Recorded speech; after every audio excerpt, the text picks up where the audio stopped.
Okay, you haven't had a primary challenger since 2014.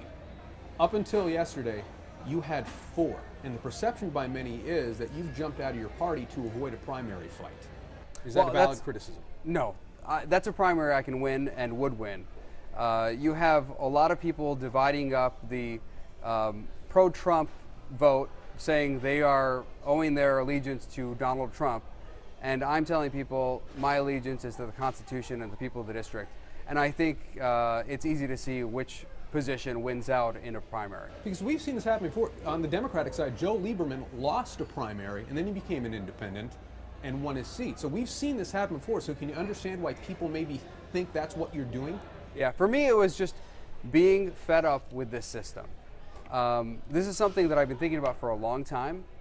I've thought about it in past cycles, but at this point in history, I think it's important that someone step up and say, enough with these two parties.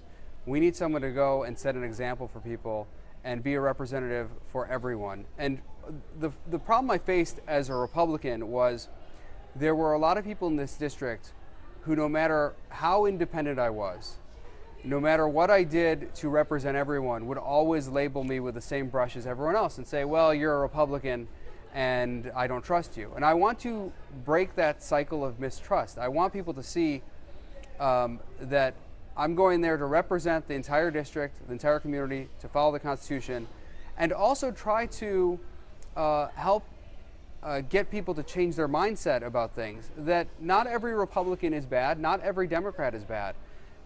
There are good and bad things that each side do, and we have to accept people on the whole and try to work with others, not always hate on others because they're different. A moment ago, you said you've been thinking about leaving the party in past cycles, so you've been mulling leaving the Republican Party for years. Is that accurate? I've been thinking about it for a while, yeah.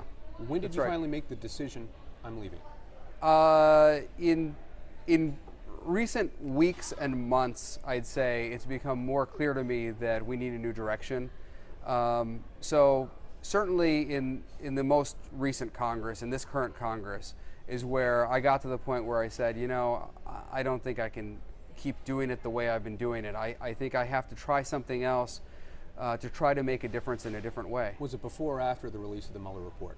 It was before the Mueller report. In fact, you know, I was really hoping not to find anything in the Mueller report, personally. Because I didn't want to get bogged down in all this stuff about whether it's about the Mueller report or not about the Mueller report. So when I read the Mueller report, my hope was everything would come out clean. And actually, as I started to read through it, we got through volume 1.